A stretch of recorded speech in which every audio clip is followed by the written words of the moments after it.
Merci beaucoup d'être là, tout le monde. Ça me fait grand plaisir d'être ici aujourd'hui avec des grands travailleurs de Terre-Neuve, des grands patriotes qui travaillent afin de bâtir notre pays. Merci à cette belle entreprise pour nous avoir accueillis. Merci aux travailleurs qui sont avec nous aujourd'hui. Je dois reconnaître nos candidats extraordinaires qui sont prêts pour faire changement avec un plan pour mettre le Canada d'abord. On a Clifford Small, le député pour Central Newfoundland, pour Terre-Neuve centrale. On a Stephen Kent, le candidat pour Avalon. On a Corey Curtis, Cape Spear. On a évidemment David Brazil, qui est un homme d'affaires et l'ancien chef intérimaire des progressistes conservateurs de Terre-Neuve. Et Jonathan Rode de Terra Nova, les péninsules. Donc, j'ai une question pour vous.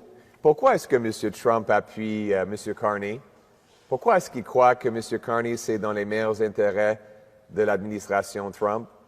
Évidemment, parce que M. Carney et les libéraux, après les décennies perdues, ont rendu le Canada et notre économie faible. Et les politiques que propose M. Carney vont affaiblir le Canada encore plus. On sait pourquoi. Premièrement, il n'a aucun plan pour nous rendre indépendants et souverains de l'économie américaine. L'industrie principale de l'exportation au Canada, c'est l'énergie. C'est la réalité que nos presque plus que 60% de notre surplus d'échanges commerciaux, ça provient de l'énergie.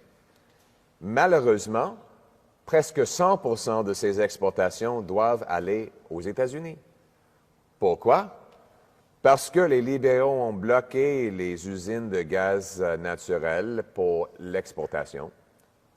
Ils ont bloqué 2 pipelines à travers le Canada qui nous auraient permis d'exporter 1,5 million de barils par jour outre-mer en contournant les États-Unis. Mais encore pire, ils ont mis en place des politiques qui vont bloquer les projets pour l'avenir. Par exemple, si les libéraux gagnent un 4e mandat au pouvoir, ils vont continuer de supporter les politiques anti-énergie de Justin Trudeau, en fait de les radicaliser encore plus. C'est pour ça que le choix dans les prochaines élections, c'est est-ce qu'après la décennie perdue, où les libéraux ont bloqué nos ressources naturelles, est-ce qu'on peut leur offrir un 4e mandat ou est-ce qu'il faut mettre le Canada d'abord pour faire changement avec un nouveau gouvernement conservateur qui va donner le feu vert à nos grands projets de ressources naturelles pour pouvoir contourner les États-Unis, vendre nos produits à nos propres citoyens et aux gens outre-mer, ramener des emplois au Canada et confronter M. Trump avec une position de force. C'est ça le choix. Un 4e mandat des libéraux après les décennies perdues ou mettre le Canada d'abord pour faire changement avec un nouveau gouvernement conservateur. Parlons des aspects spécifiques. On a la chance d'avoir le 4e plus grand montant de pétrole au monde. Mais la loi C-69, anti-pipeline, signifie qu'on importe 179 millions de barils de pétrole étranger chaque année. Qu'on aime le pétrole ou qu'on n'aime pas le pétrole, certainement on devrait être d'accord que aussi longtemps qu'on l'utilise, ça devrait être le pétrole canadien et non pas le pétrole de l'étranger. Et malgré les pays alliés qui nous supplient de vendre notre gaz naturel, le Japon, l'Allemagne, l'Ukraine, la France, la Grèce, les Grecs, Justin Trudeau a dit qu'il n'y a pas un argument d'affaires pour vendre le gaz naturel. Il a dit ça lorsque M. Carney était son conseiller économique. Donc, on favorise maintenant Vladimir Poutine qui peut monopoliser le marché européen en même temps que nous donnons notre gaz naturel aux Américains à un tiers du prix européen. On exporte 98 de notre pétrole brut vers les États-Unis et le pétrole qui circule de l'Ouest canadien vers l'Ontario et le Québec doit passer par le Québec, donnant aux Américains le pouvoir d'arrêter les Canadiens de l'Ouest de vendre aux Canadiens de l'Est. Les libéraux permettent à Donald Trump de décider si oui ou non on peut vendre notre pétrole à nous-mêmes. Ce n'est pas un mystère pourquoi M. Trump aime autant M. Carney. Évidemment, ça donne, M. Carney et les libéraux donnent beaucoup plus de pouvoir à M. Trump. Entre 2015 et 2020, les libéraux ont bloqué 176 milliards de dollars de projets énergétiques, y compris 2 pipelines et une quinzaine d'usines de liquéfaction de gaz naturel. Ce sont des politiques libérales radicales qui sont à l'origine de la décennie perdue des libéraux, au cours de laquelle les salaires ont stagné, le coût de la vie a explosé et les taxes et les impôts ont augmenté. On a la pire croissance économique parmi le G7. En fait, l'économie américaine a grandi 14 fois plus rapidement par capita qu'ici au Canada. Il n'est pas surprenant que le Canada se classe désormais 23e rang dans l'indice de facilité de faire des affaires selon la Banque mondiale pour 2024, soit une baisse de 7 places depuis 2015. Et maintenant, Mark Carney veut que nous accordiez que vous accordiez les libéraux un 4e mandat pour continuer avec des politiques. Laissez nos ressources dans le sol. Ça suffit. On doit approuver rapidement de nouveaux projets majeurs pour libérer notre secteur énergétique, pour acheminer nos ressources à travers le Canada et à vendre au monde entier. On doit construire des pipelines vers les 2 côtes dès maintenant, afin de libérer notre économie de l'emprise des États-Unis et faire face à Donald Trump avec la force. On doit ramener nos emplois et de l'argent au pays, ce qui nous permettra de voler de nos propres ailes et de tenir tête à Trump en position de force. Malheureusement, Mark Carney n'est pas d'accord. Il a passé les 5 dernières années en étant le conseiller économique à Justin Trudeau sur l'abandon des projets les projets énergétiques et il a déclaré, juste ça c'est une citation, pas de Trudeau, c'est une citation de M. Carney, peut-être jusqu'à la moitié des réserves de pétrole, les réserves prouvées de pétrole doivent rester dans le sol.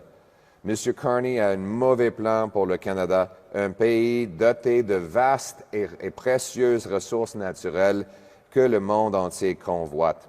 Aujourd'hui, je mets donc M. Carney au défi de rejeter publiquement le programme anti-énergie des libéraux. S'il est sérieux lorsqu'il dit vouloir changer ses positions. Écoutez, M. Carney dit donner aux libéraux un 4e mandat et le parti va soudainement abandonner tous ses principes par rapport à l'environnement et l'énergie. Il implique, sans le dire ouvertement, que les libéraux ne vont pas continuer avec leur même politique qu'il a appuyée depuis longtemps. OK, c'est vrai, on va faire un petit test. On a ici la liste d'exigences, de revendications que les 14 plus grandes entreprises énergétiques au Canada ont fait. Eux autres ont dit, si on veut déclarer notre indépendance et souveraineté des Américains et ramener la production ici au Canada, il y a 5 choses qu'il faut faire. Il y a le choix. Si on les fait, on va être souverain et indépendant énergétiquement. Sinon, on va rester comme on est maintenant, dépendant des Américains. Donc, voilà les 5 choses. Excuse-moi. Voilà les 5 choses qui sont nécessaires. Premièrement, abroger la loi C-69, la loi anti-pipeline, qui effectivement bannit la production de pipeline. Les libéraux ont mis cette loi en place. M. Carney avait la chance, dans la semaine après qu'il est devenu premier ministre, mais avant le déclenchement des élections, de convoquer le Parlement pour annuler cette loi, mais il ne l'a pas fait. Donc, on sait la décision de M. Carney. Les conservateurs pour, les libéraux contre. Les conservateurs sont pour abroger la loi C-69. 2. Autoriser des projets dans 6 mois. Actuellement, des mines, ça prend 17 années pour avoir un permis de construction d'une mine. Les libéraux avaient la chance de changer ça. M. Carney aurait pu le faire lorsqu'il était le conseiller économique à Justin Trudeau, en proposant d'éliminer la paperasse fédérale que les libéraux ont mis en place.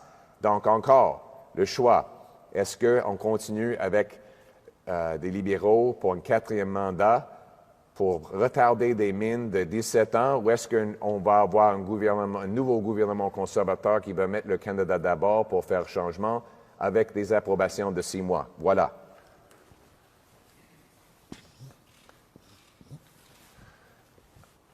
Abolir le plafond de la production de l'énergie. M. Carney et les libéraux ont mis en place une réduction dans la production de l'énergie ici au Canada. Ça n'existe pas aux États-Unis. Ça va encore forcer plus de production de quitter le Canada pour le faire au Sud. Ce n'est pas possible de mettre un plafond sur la production énergétique au Canada sans tuer des emplois, sans nous rendre plus dépendants face aux Américains. Donc encore, le choix, est-ce qu'on donne aux libéraux un 4e mandat pour continuer de bloquer l'énergie et de plafonner notre production, ou bien est-ce qu'il faut que ça change pour mettre le Canada d'abord avec un nouveau gouvernement conservateur qui va enlever le plafond et produire plus d'énergie pour notre monde?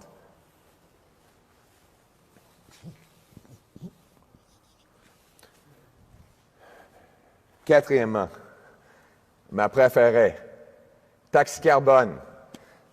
Ici, les libéraux sont un peu malins. Ils ont mis en place la grande taxe carbone pendant 7 ans. Ils ont une loi qui est toujours en place pour bloquer, pour garder la taxe en place.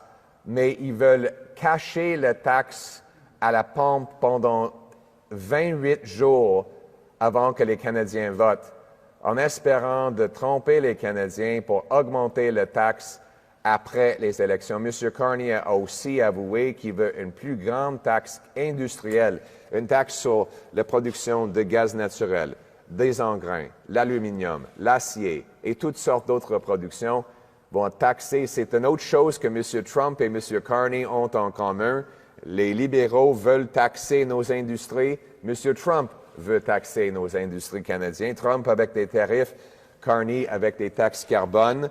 L'industrie dit qu'avec le taxe carbone industrielle, ça va être impossible de devenir économiquement et énergétiquement indépendant des Américains. Donc, le choix, est-ce qu'on va élire les libéraux pour un 4e mandat pour garder en place le taxe carbone industrielle et faire fuir nos industries vers le sud, ou est-ce qu'il faut un nouveau gouvernement conservateur qui va mettre le Canada d'abord en éliminant toute la taxe carbone? C'est ça le choix.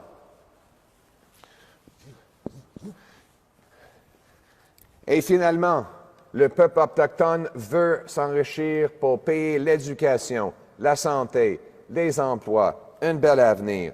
Nos jeunes autochtones ont besoin des emplois pour favoriser l'indépendance économique ici au Canada, mais les libéraux veulent contrôler toutes les garanties de prêt et ils veulent que ce soit encore les bureaucrates à Ottawa et non pas les Autochtones eux-mêmes avec le contrôle.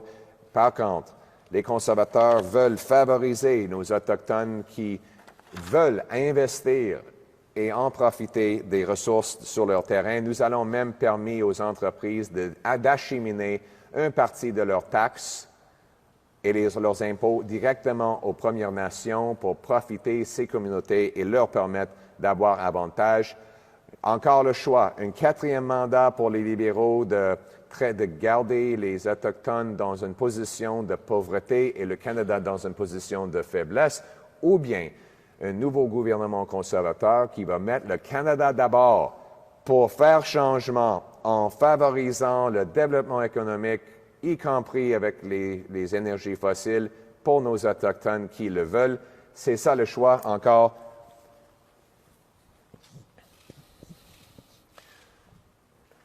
Donc, si j'ai tort, si j'ai pas bien expliqué la position de M. Carney, je lui présente un défi. Est-ce qu'il va confronter Stephen Guilbeault au Québec ou Gregor Robertson de Vancouver, les extrémistes écolos qui veulent bloquer tout? Est-ce qu'il va renverser toutes les positions qu'il a prises publiquement depuis les 10 dernières années? Est-ce qu'il va abandonner ses principes 28 jours avant des élections pour adopter les politiques conservatrices? Je sais qu'il aime le plagiat. Peut-être qu'il va faire le plagiat par rapport à des politiques énergétiques. Ce serait une bonne chose. Mais je vous demande de lui poser ces questions. Ça, c'est pas moi qui dis que c'est nécessaire de faire ça. C'est les 14 plus grandes entreprises énergétiques au Canada. Ils ont rédigé une lettre avec ces demandes-là. Si on fait ça, on devient dépendant de Donald Trump. Si on ne fait pas ça, on va être à genoux devant lui, dans une position de faiblesse. M. Carney ne se tient jamais debout pour le Canada. On a vu hier, il a appuyé son député Paul Cheng, un député qui a demandé la remise d'un citoyen canadien au gouvernement chinois pour être emprisonné ou même tué. C'était à minuit que le candidat a décidé de se retirer. M. Carney ne l'a même pas congédié. Je sais que M. Carney a 250 millions de dollars de prêts que son entreprise doit au gouvernement chinois, une entente que lui a signée. M. Carney a vendu le Canada au gouvernement au Pékin. S'il ne veut pas défendre le Canada contre une dictature, comment va-t-il jamais défendre le Canada contre les autres menaces, y compris des tarifs provenant des États-Unis? Il est un chef faible, déconnecté, qui cherche un quatrième mandat pour les libéraux qui ont déjà causé assez de dommages. Il est temps qu'un nouveau gouvernement conservateur abroge les lois anti-croissance des libéraux, réduise les formalités coûteuses et construise rapidement les infrastructures énergétiques. Un nouveau gouvernement conservateur va pouvoir tenir tête à Donald Trump avec la force en bâtissant une forteresse économique ici au Canada. C'est pour ça que M. Trump veut M. Carney comme premier ministre. Il veut quelqu'un faible avec une politique économique faible. On veut des pipelines à travers le Canada. On va approuver GNL Québec pour ramener des emplois au Saguenay, pour pouvoir contourner les Américains et vendre nos énergies en Europe afin de briser la dépendance sur Poutine et ramener des chèques de paie ici. Ces mesures sont en plus d'autres choses qu'on va faire pour renforcer notre économie. On va couper les impôts de 15 pour le travailleur moyen, pour ces travailleurs-là. On va éliminer toute la taxe carbone. On va enlever le TPS sur les nouvelles maisons pour vous économiser juste à 65 000 $. On va permettre des gens de réinvestir leurs gains en capital ici au Canada sans impôts pour créer un boom sans précédent et bâtir l'énergie et les infrastructures qui briseraient la dépendance que le Canada a sur les Américains. Le choix encore, après les décennies perdues, où les coûts et la criminalité ont augmenté et notre économie a diminué sur une dépendance des Américains, est-ce que les libéraux méritent un quatrième mandat ou est-ce qu'il nous faut un nouveau gouvernement conservateur pour mettre le Canada d'abord, pour faire changement, qui va couper les taxes et les impôts, donner le feu vert au projet, ramener nos emplois ici et tenir tête à Donald Trump dans une position de la force. C'est ça le choix. Mettons le Canada d'abord pour faire changement.